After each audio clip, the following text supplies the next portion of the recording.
everyone. My name is Sokiel Ross. I am the interim manager at the Center at Moore Hall and also part of the Institutional Diversity for Equity and Inclusion.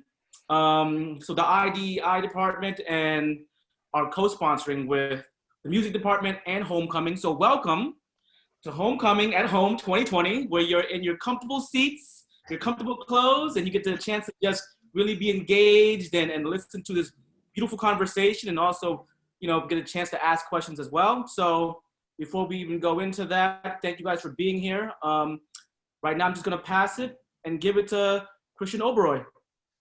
All right. Thanks so much, Sophia. Really appreciate that, and welcome everybody. So glad to have you here with us tonight for this conversation with composer Joel Thompson. I'm really excited to have him here. Actually, he is here in Providence, just miles away from our campus. Originally was going to be with us on campus, and because of things, complications, he's had to be slightly off campus tonight. But welcome, Joel. It's so great to have you here in town. Honored to be here. Thank you so much. Tonight we're going to be focusing our discussion on a composition by Joel Thompson, The 7 Last Words of the Unarmed. It's a composition for men's chorus and chamber orchestra. And I'll start by saying that as a new faculty here at Providence College, I'm just thrilled to be able to talk about this piece. My official position here at PC is Director of Choral Activities. And part of my mission is really to highlight the work that's being done today by composers like Joel that really reminds us how relevant choral music can be and how powerfully it can impact the society that we live in. So for that reason, I'm really excited to share this piece with you tonight, and also to have Joel here to share his insights into not just this piece, but the composer's role in society as well. So what I'd like to do is tell you a little bit about how I first learned about Joel Thompson and his work, and then we'll take a quick look at just an excerpt from the piece, and then I'm going to hand it over to Joel and let him talk about the piece from his perspective. As a conductor, I'm always looking for new repertoire and repertoire that I think is going to excite the ensemble and to engage our audiences. In 2017, I was working as a research assistant at Boston University, and I was working alongside my mentor, Andre de Quadros, on his book called Global Perspectives in Choral Music. And in that book, there's a section devoted to the work of Eugene Rogers. Dr. Rogers is the conductor at University of Michigan. And in discussing Dr. Rogers' work, we touched on his premiere and his commission of The 7 Last Words of the Unarmed by Joel Thompson. So as part of this, working on this book, I had an opportunity to interview Dr. Rogers, and we got into the conversation about the piece. And I came away from that conversation thinking, wow, that is a piece that I need to really check out. So I went online, I checked out the piece, and I was blown away by it. And I looked up Joel, and we got in touch, and Joel, you and I spoke on the phone. I think it was 2018 at that point. We began to talk about maybe bringing him up to Stonehill College, where I was teaching at the time. And that didn't quite pan out with the timing. But as I began my work here at PC in August, I was thinking about repertoire again, and again, this piece, The 7 Last Words, came into my mind, and I thought, let me reach out to Joel and see if maybe he'd like to visit us at Providence College. He was willing to come to Stonehill. It's not that much of a difference to come up to Providence, and Joel was willing to come up, and so here we are. So with that, let me show you an excerpt from the beginning of this piece, 7 Last Words of the Unarmed by Joel Thompson, and then you'll have a chance to hear from the composer himself.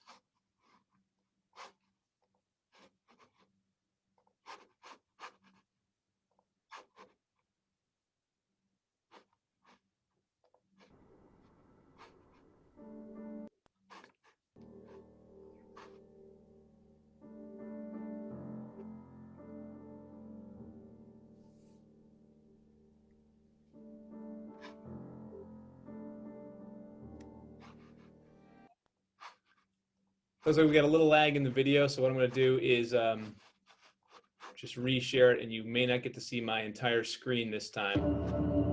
You may just see, you might not see full screen. So let's try that one more time.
So we saw Dr. Eugene Rogers conducting the University of Michigan Men's Glee Club in the premiere of Joel Thompson's 7 Last Words of the Unarmed. Joel, I want to give it over to you and give you an opportunity to talk about how this piece was born. Maybe tell us a little bit about the structure and the genesis of the piece. Sure. Well, I wrote the piece, and in the winter break between 2014 and 2015, I was teaching at a small college in South Georgia at the time. And in November of 2014 was when the Staten Island grand jury chose not to indict the officer whose actions led to the death of Eric Garner. And you know, that year had been a rough year in terms of these deadly interactions with law enforcement, between Black men and law enforcement. But it was that decision that was what broke me. And the idea of the piece, the emotional impetus of the piece was born right there. I felt that if I were in the same position as Eric Garner, that my family shouldn't expect justice. Even if it was filmed on camera and it was obvious I was alive at the beginning of the interaction and dead at the end, that not even a charge of negligent homicide or manslaughter should be expected by those that love me. And so I took to Twitter and I found a pictogram series by Iranian-American journalist by the name of Shirin Bargi, who called it the Last Words series. And she would pair a simple image with the last words of an unarmed Black man killed by an authority figure of some sort.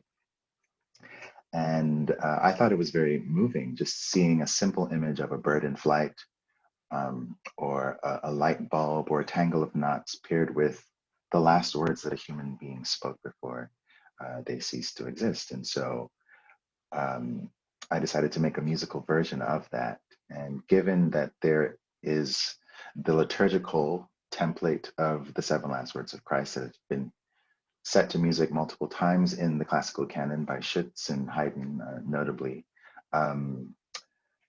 I decided to try my hand at that and use that template in order to make sense of things for myself.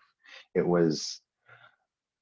was a choral conductor at the time, and I did not call myself a composer. And so I was not aware of an audience. I didn't intend for anyone to really listen to it. And so for that reason, I just listening to it a while ago, that little excerpt, I'm reminded of how raw and vulnerable I was in the creation of it.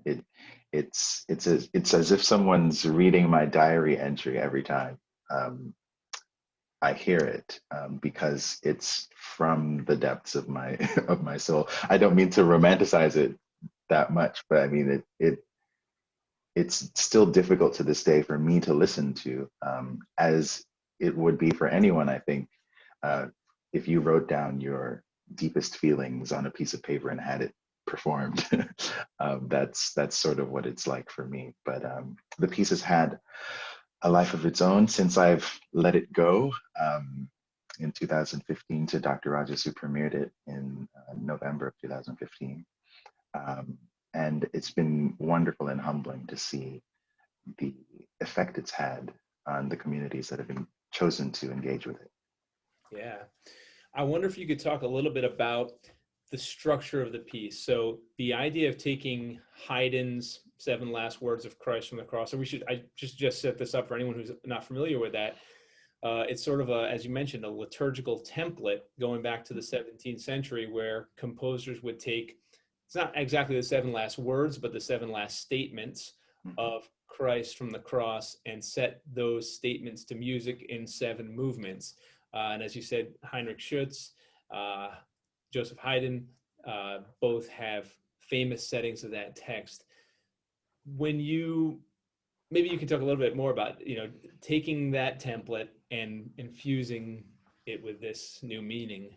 Yeah, I think some people get a little uncomfortable when I mention that is the template, given its association to the figure of Christ, which is very important in the Christian tradition, obviously.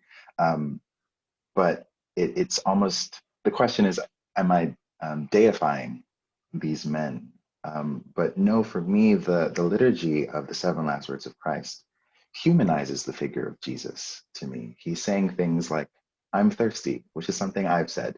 And so I wanted to provide the same lens of humanity as we look at the lives of these men and how they were taken, that I feel that lens of humanity was robbed or ignored in the aftermaths of their deaths. And so this was a way for me to organize the chaos of all the grief and pain and anger that I was feeling, but also a way for me to focus on their humanity. And so I followed, I pretty simply made a Word document and I put the liturgy in one column, and using Shirin Barghi's journalistic research, and her Last Words project, chose last words that I felt would fit with the liturgy. And so I think the most obvious connection is the third saying in the liturgy, where Jesus is speaking to his mother and his beloved disciple John from the cross.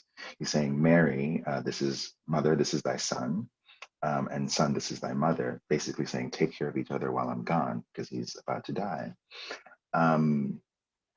I chose Amadou Diallo's last words, which he recorded in a voicemail to his mom, Mom, I'm going to college. And there's that same maternal connection from the liturgy to the piece. A simple statement like, I'm thirsty, is akin to a very simple statement like Oscar Grant III's last words, you shot me. And the most poetic one, I suppose, is the last saying in the liturgy is, into thy hands I commend my spirit. And it's fitting that since his death and lack of justice was the emotional impetus for the piece that I chose. Eric Garner's last words, "I can't breathe," that connection of spirit and breath was the connection for me in the liturgy. And so that organization was the first thing I did before I wrote a single note.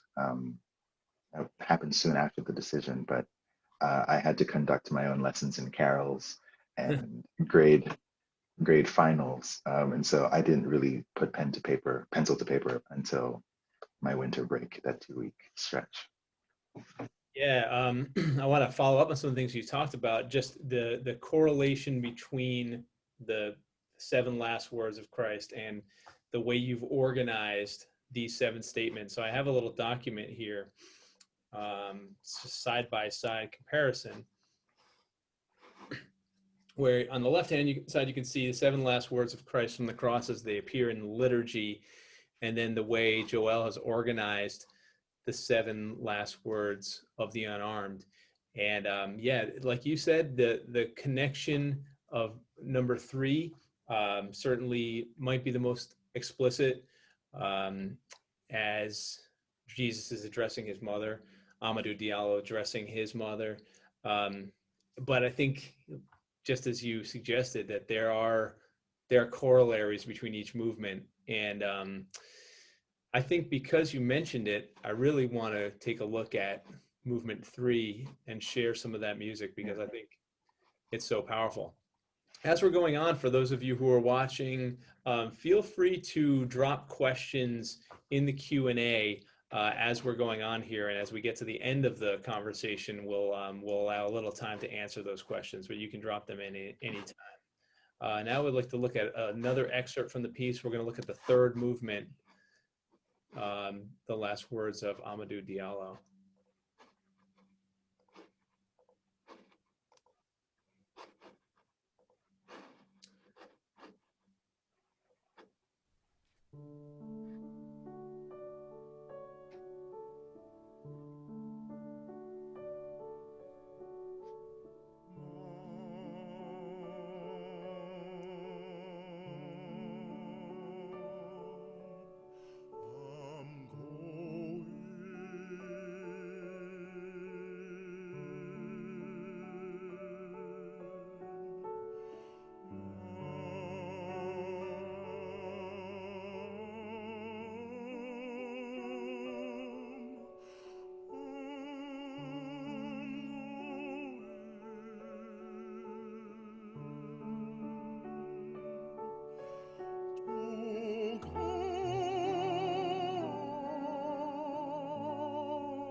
Yeah, I think this sense of promise, of embarking on this new endeavor, going to college, and then, of course, the lost possibility or dashed hope of seeing that come to fruition is absolutely heartbreaking. And the way Yeah. you the text there. Um, you mentioned the final movement as well, and well, I just want to say actually before we get to that, you said that you felt that this humanizes the way you've set the text sort of humanizes the figures that we're dealing with. But I wonder if we might look at that from the reverse and Mhm. say, rather than say the liturgy sort of humanizes Jesus and this is comparable, I actually feel like the way you treat this, it elevates Mhm. those last words, and it reminds us of the divinity that's in Yeah. every human being, and what's been extinguished when Right. life is taken. Yeah. Yeah, I totally agree. I totally agree. I think my aims as a composer in that moment, um, you know, deciding to write the piece, it even though I was sort of framing it as humanizing the men, I was chasing after my own humanity. Hmm. That I felt that the predominant feeling after that decision was that my life is worthless. Like that someone could literally kill me and nothing would happen. And now I'm used to that feeling. I mean, Breonna Taylor just the other week, like the same feeling of the neighbor's wall is worth more than her life. That it's so easy for us to find excuses to justify her death rather than mourn the fact that there is rather than find accountability for the fact that she is no longer living and did nothing to deserve the theft of her life. Um, we it's easier for us to find excuses than to acknowledge that. Um, and so there is a sense of worthlessness that undergirds a lot of the emotional impetus of this piece. And so in seeking their humanity, I'm also seeking my own. It was a way for me, it was a cathartic experience for me because I was able to exercise my grief and look at it from various angles, like a diamond from various facets, put it on the table, and then leave and move on with the rest of my life. I was in a very dark, deep Hmm. place. Yeah. Writing this piece, I wouldn't, I don't want to romanticize the fact that I was not as aware of techniques of self-care at the time of writing this. In a span of 2 weeks, I was obsessively reading and researching the lives of each of these men. If there was video footage of their death, I was watching it. In the case of Oscar Grant III, there were multiple cell phone angles available on YouTube of his death in a BART police station, um, prone on the ground, handcuffed, and someone shooting him in the back, the police officer shooting him in the back. Um, yeah, I wouldn't recommend that for anyone. I, I went to that dark place, and once I was done with the piece, I was fine. It was outside of me, and I moved on. And it was only until Freddie Gray died the following April that I was like seeking that same catharsis. So then I put a call out on Facebook and said, "Anyone want to sight read this piece I wrote last winter?" And people showed up.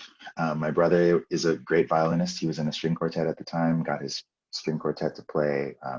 I played piano, got a conducting colleague to conduct. And after we sight read the work, someone called to Dr. Rogers and said, you need to do this piece. And he came down to Atlanta, visited me, had tea. We talked about it. He gave me like a month to think about the prospect of letting my diary go and have him take it and premiere it the following November. But I eventually said yes. I trusted him. And this diary entry about feeling worthless and completely despondent and wrapped up in grief and pain and anger, and then seeking humanity, my own humanity through that process, was then handed over to a conductor in Michigan, a state I'd never been to, and he brought it to life, and the rest is history. It sort of kicked off my composition career. But I do definitely agree with that perspective, though, that it does elevate the men, and that's almost a subversive act in that I'm doing it in classical music, which has historically marginalized people that look like us. And so, yeah. And I want to talk about that for sure.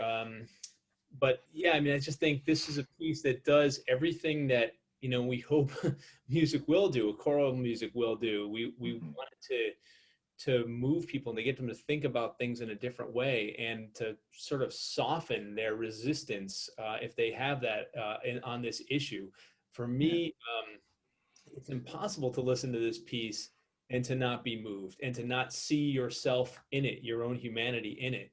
And I think that's what, you know, I find so, well, one of the things I find so compelling about the piece is that it's very easy to dismiss, you know, CNN or Fox News or whatever that news network is that you love to hate, and just, you know, to say, well, you know, they're telling us their slanted view of the story, so I don't have to feel bad about this thing that's happening because there's probably all these other factors that they're not telling us.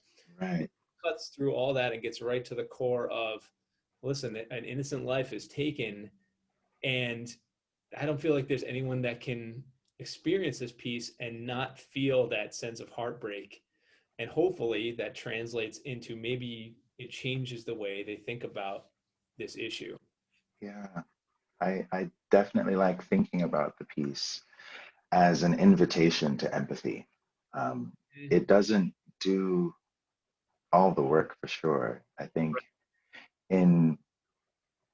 I'm hoping that in my vulnerability, it encourages others to be just as vulnerable. And it's not easy. It's very difficult for me to listen to it to this day.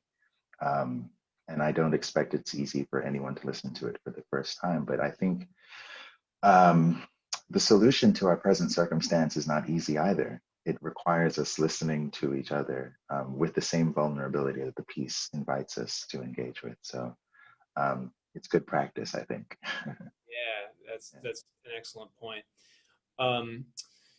You had, well, let me circle back to something that Dr. Rogers said in the book that Andre and I worked on together. He's quoted as saying that he doesn't think this is a political issue or a political stance, in the sense that the piece itself or his presentation of the piece is not meant to be political. And he goes on to say, I hesitated before taking this piece to my glee club. I did not want them to think I was pushing an agenda. At the same time, repertoire that deals with issues of social justice is important to me. It's part of my philosophy of teaching. And then he goes on to say that this engages our audience, builds a strong sense of community amongst our singers, and can foster a sense of Ubuntu, as Nelson Mandela defined the philosophy. Ubuntu holds that our personal humanity is dependent on the humanity of others.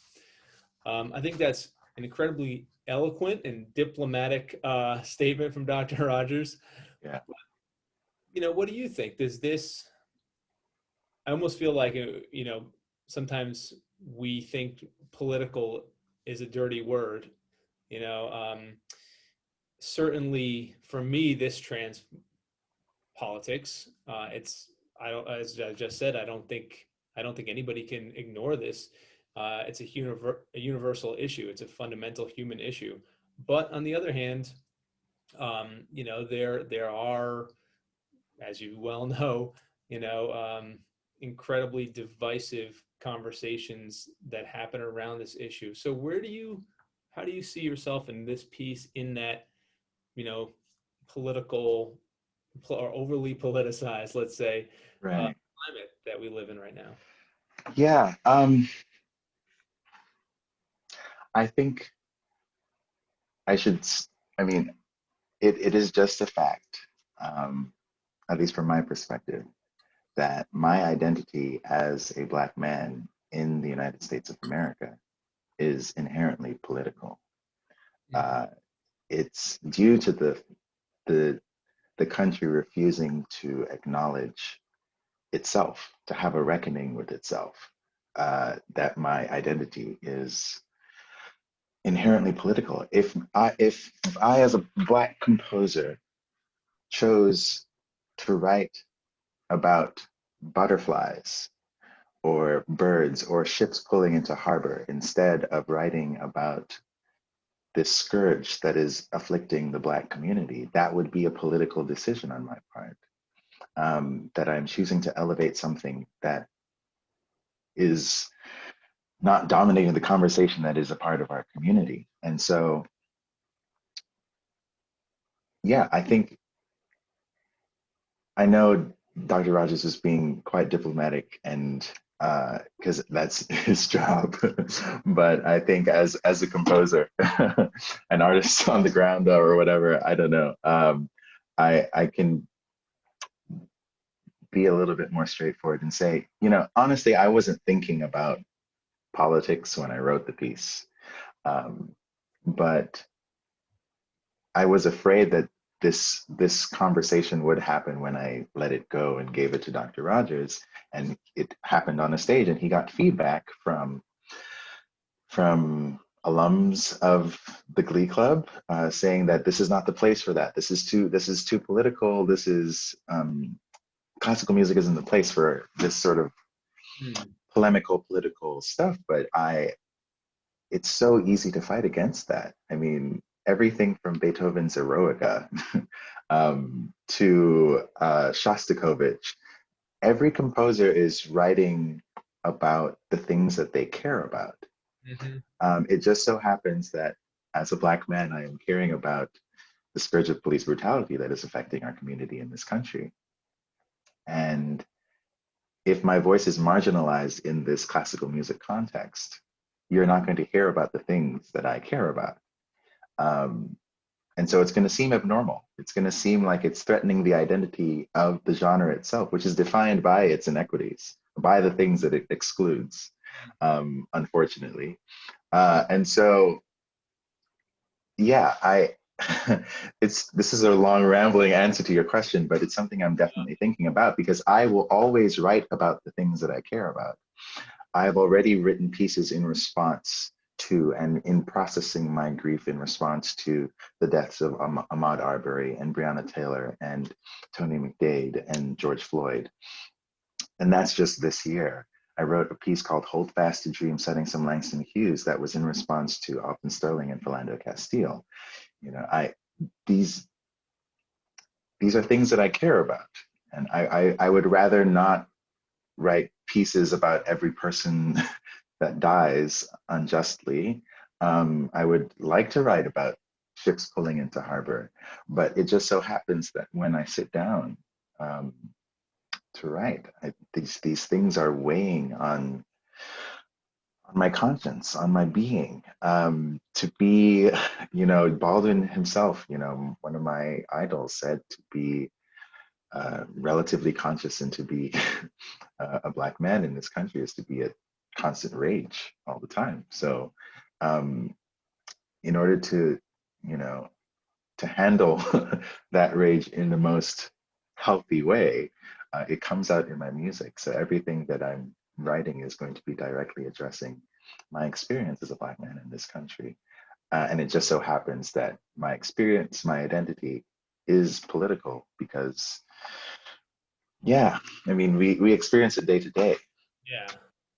And it's, I mean, you make an excellent point that in the heat of the moment right now, you know, that might be upsetting to people, but what does that really say about their perspective and where they're at? It's easy to look back 100 years ago or 80 years ago and say, oh, Shostakovich, well, yeah, he was railing against, you know, something that was definitely, now that was definitely unjust because it was Stalin and, you know, Yeah. far removed from a situation. Right. You know, oh, I can empathize with that. But when you're living in it, Mm-hmm. much more uncomfortable to kind of Right. acknowledge that. Right. So, well, I want to follow up on, you know, your identity as a Black composer. I was asked by a reporter a couple of days ago, as he was doing a story on the talk that you and I are going to give later this weekend out in Cape Cod. And he was a reporter from the Cape Cod local paper, and he said, forgive my ignorance, but I really don't know about this this style of choral orchestral music because I haven't really covered it. And he asked me, is it a rarity to have a Black composer and a Black conductor? And I really didn't know how to answer that because on one hand, I know, and there are, I mean, not just I know personally, but there are some very prominent Black composers, including Anthony Davis, who just won the Pulitzer Prize in 2020, and Black conductors as well, doing incredible work in the field. But on the other hand, as you suggested, our field has traditionally been sort of dominated by a European stereotype. And I found that, you know, I thought the very question itself kind of revealed the Right. stereotypes around composers and conductors. So what are your thoughts on that? Yeah, this issue is systemic. There's so many things that we can point to. The fact that, you know, most universities have and colleges have a school of music or a department of music. Music as an art form has existed for since humanity. But all of those schools of music study and focus on a very specific sliver of music. Mm-hmm. There is classical music in so many different regions of the world. Most prominently, probably Indian classical music, the Carnatic tradition, and all of that. That's also music, you know. But one might argue, oh, well, you were in America. Why don't we study American music? Well, why don't we study American music? Most of our music that we study in these schools of music is European. Early music for us in America is actually slave song and spirituals and, you know, early Appalachian fiddle tunes. Why aren't we studying that in our schools of music? If we look at the music that is dominating the culture in our country right now, none of that is in our schools of music. So this is a systemic issue, is all I'm bringing all that to say. And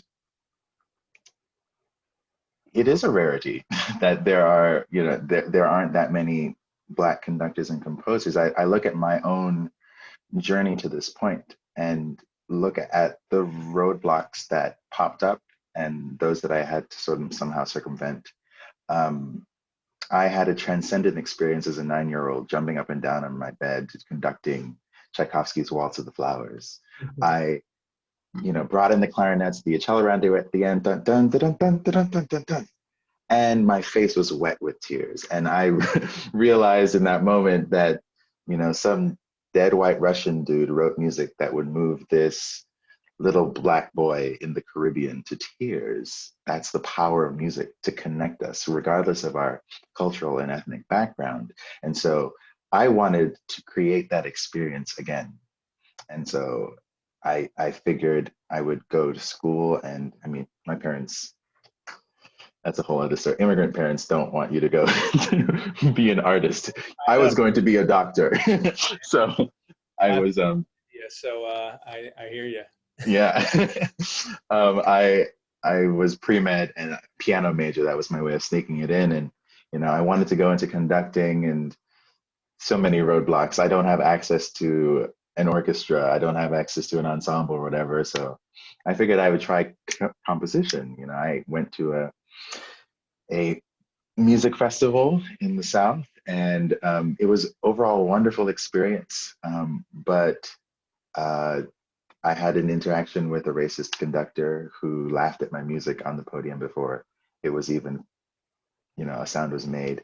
And he was fired afterwards, but the damage was already done. I just thought that there was no place for me, because when I look out and I see who are the people that look like me writing music for orchestras today, I couldn't find anyone besides Alvin Singleton, but he was in the Atlanta School of Music, according to Robert Spano. And so his music was championed, but I didn't see anyone else. So it's like, chances are slim there. But I knew of, can you hear me?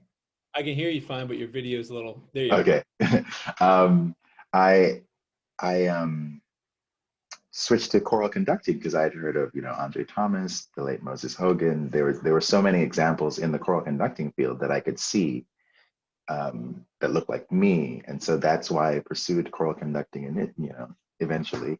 And I'm wondering, like, what would my career be if early on I had seen more people that looked like me conducting? Maybe I would be in front of an orchestra. Who knows? But I'm not wishing that I didn't take the path that I took. I'm glad I've taken this path. I'm glad I'm doing what I'm doing now. But all that to say that that rarity that the reporter acknowledged is real.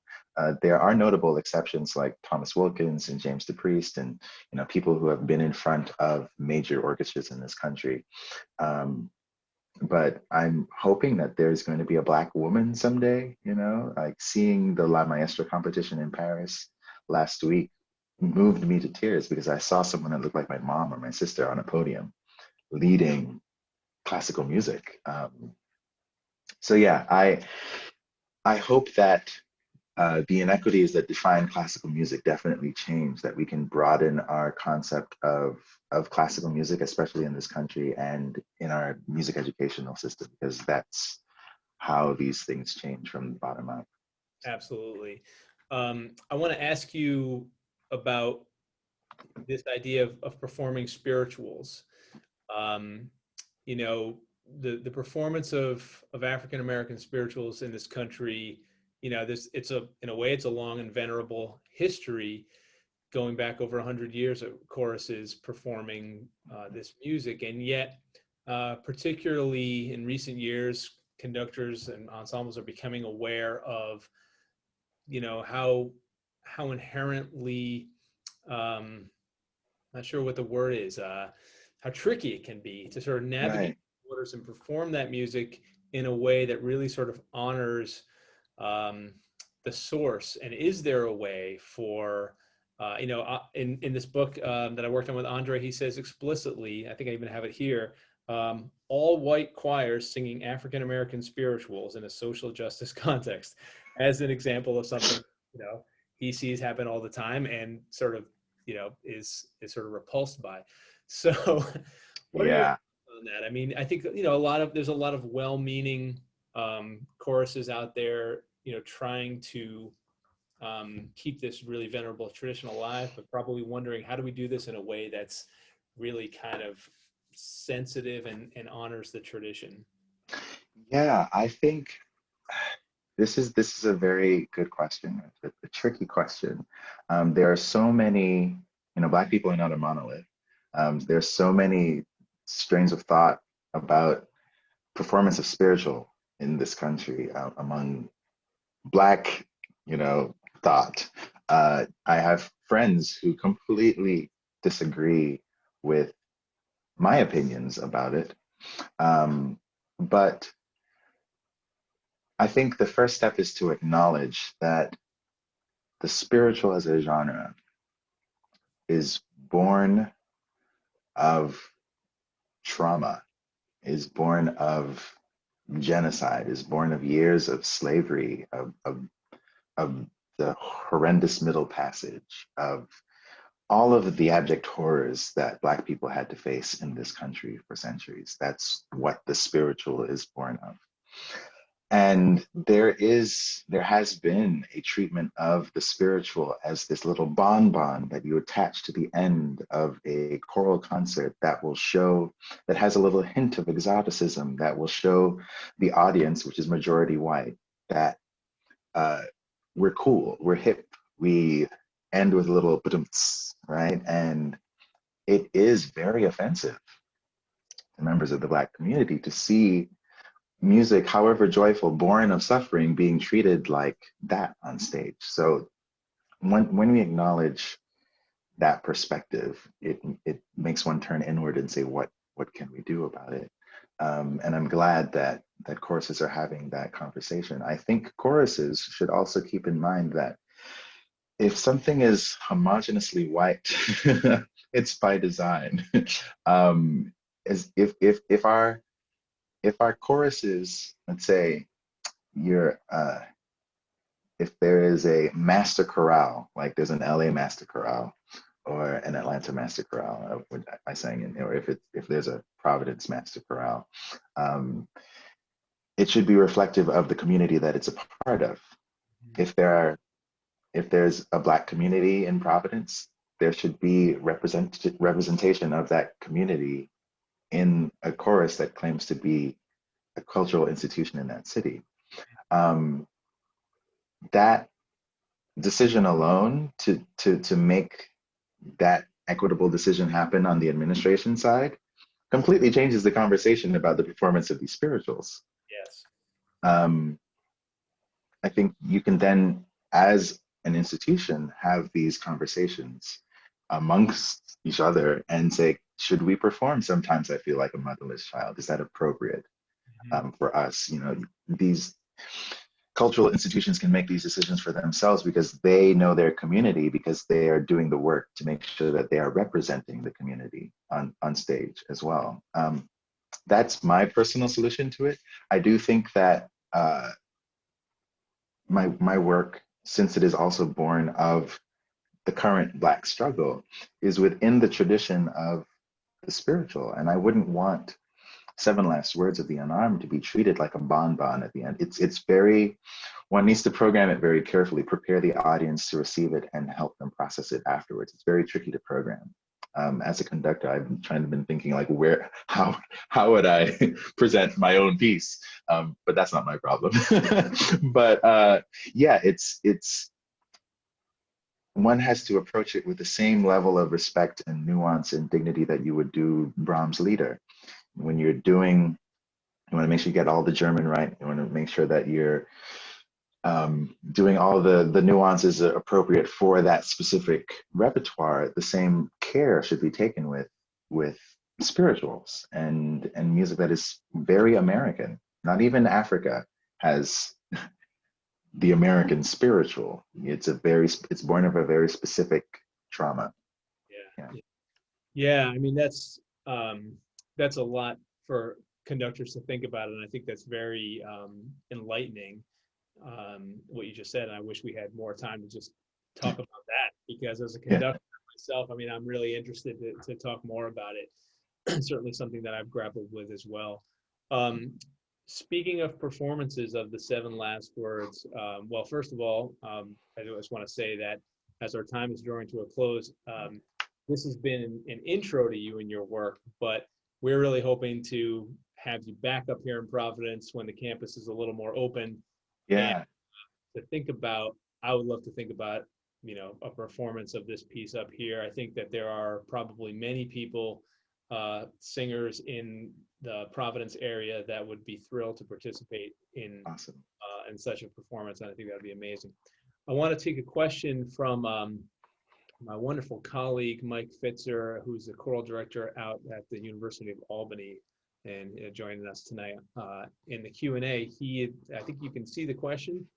He said, Mike says, Joel and Krishan, thank you so much for this important and compelling conversation. At U Albany, we are making a recording of Amadou Diallo's movement. And we've had some very necessary and sometimes difficult conversations.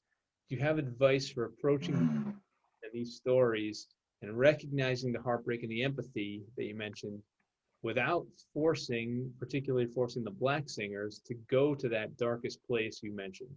In other words, how do you present this to your ensemble and really kind of get into the spirit of the piece without necessarily having to reawaken trauma that, you know, might already be there? Right. That's a great question.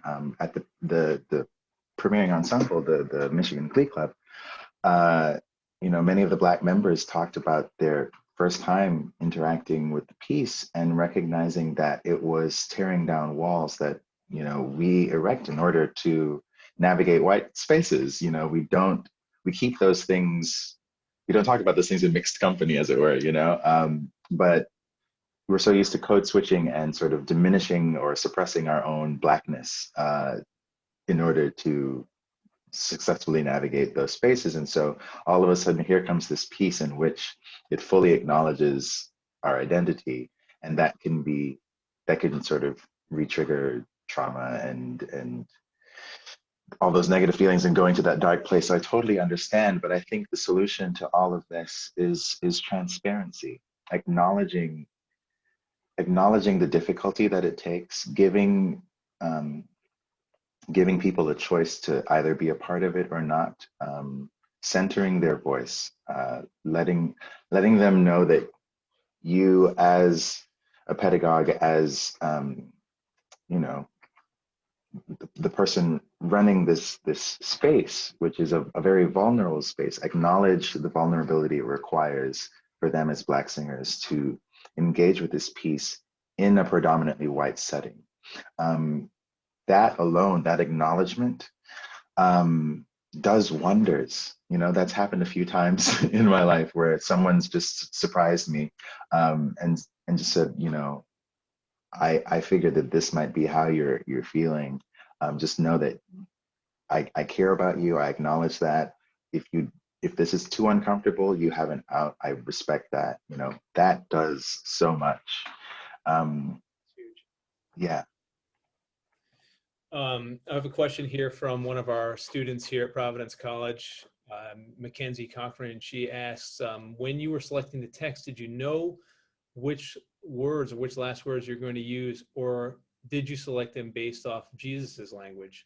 So in other words, I guess, how did the structure of this, you know, how rigid was that structure of the 7 last words to influence the way you chose to set the text? Yeah, I really base it on the liturgy. So those decisions were made before I wrote a single note. Like I had mentioned earlier, that it was based off of, I have a rationale for each one of those decisions, but I was looking at, you know, Shirin Barghi's collection of last words is much more extensive than 7. So I just chose the best ones that matched the liturgy. Yeah, cool. Great question, Mackenzie. And finally, I think we probably only have one more time for one more question. Do you want to speak to this, or what do you wish you could say now to the young Black boy in the Caribbean who is now conducting your music? Tchaikovsky. Yeah. Well, first of all, they should keep in touch. They should contact me. No, wow, what would I say? Just follow that instinct. I think there is, I think the reason that my journey to this point has been so circuitous has been, it's because there's been a process of seeking honesty. First, the honesty to myself, being honest with myself. You know, I really did pursue the medical path to appease my parents for so long. Took the MCAT, got a good score, shadowed my uncle who's an OBGYN in Jamaica, helped deliver a baby. You know, like I went all in, but I was not being honest with myself. I am a musician, and so I would encourage that young Black boy in the Caribbean conducting my music through tears to pursue that they can be a part of those same transcendent experiences, full of to create spaces of honesty for yourself and also for other people to engage in healing. If I think that I'm still, the impulse towards medicine was to be engaged in the act of healing on, I guess, a personal level, but I feel like I'm still doing the same thing on a just like a public health scale, I suppose, and I don't mean that in any arrogance. It's something that I'm actively centering in my craft. I want what I write to be healing, to provide moments of transcendence, because I do think that's healing, and connection itself, connection to other people, both listeners and performers on stage. That connection is healing in an age of so much disconnection, so much discord, and fake news tearing at our concept of reality. I think it's the composer's job, the artist's job, to tell the truth. There is not a lot of truth nowadays, and so that connection to the truth, one's personal truth, to the truth of the situation, is what I center in my craft. And I think that provides healing, that provides transcendence. So to that young Black boy, do the same. Yeah, absolutely. And it's so, yeah, it's so wonderful to hear you talk about that, your view of the composer's role in society as being someone who can provide those opportunities for healing and transcendence. Again, I think everything that we hope that our music will do for people, you're doing it for sure. So thank you so much for sharing it with us. We're out of time, unfortunately. Oh. Ask you, I believe you're off to Houston next week for a project. Yeah. Maybe you can just give us a few words about your upcoming project. Sure. Yeah, I'm going to be recording my opera, The Snowy Day. It was scheduled to be premiered this December, but it got moved to next December because of COVID, obviously. But we're still trying to record an album and workshop it, and they're making a documentary about it, making an opera in the time of COVID. And so I'll be going down to Houston, quarantining for a little bit, and then recording. And so, yeah, I'm really excited. It was a very healing experience for me, to be honest, working on that, because a lot of my music is sort of dealing with these heavy issues. But it's based on a children's book by Ezra Jack Keats that was published in 1963, and it's notable that it was the first mainstream children's picture book to feature a Black protagonist. It doesn't mention his race at all, but it's just a little Black boy in a red hoodie having fun in the snow. And so I got to look through Peter's eyes, that's the name of the boy, over the course of writing the piece, and it's eyes of wonder, looking at the world in a sense of wonder rather than fear, which is, admittedly something that I do myself, look at the world in fear and respond to it. But yeah, writing an opera about a little Black boy in a red hoodie having fun in the snow without being killed is just as much a part of my social justice mission as Seven Last Words of the Unarmed. So it's very much still a part of the mission of my craft. And I'm so glad that it's happy, uplifting, joyous music that can get different families into an opera house, hopefully. So that's the goal, that's the aim. Absolutely. Well, yeah. I'm looking forward to hearing the opera as well. Yeah. Well, I'll keep you posted. Oh, please do. Yeah. Thank you again so much, Joel, for being with us here tonight at Providence College. My pleasure. Really appreciate your presence and all your insightful remarks. And we're going to stay in touch for sure, and looking forward to having you on campus in person, hopefully in the not too distant future. Yes, definitely. All right. Thank you to the Institution for Diversity, Equity, and Inclusion, Homecoming, and college events, as well as my colleagues in the music department, for supporting this event and for helping us to bring Joel here. Really appreciate everybody's support and for being here with us tonight for this important conversation. Thanks so much, everybody. Awesome. And we'll see you later. Bye, everyone.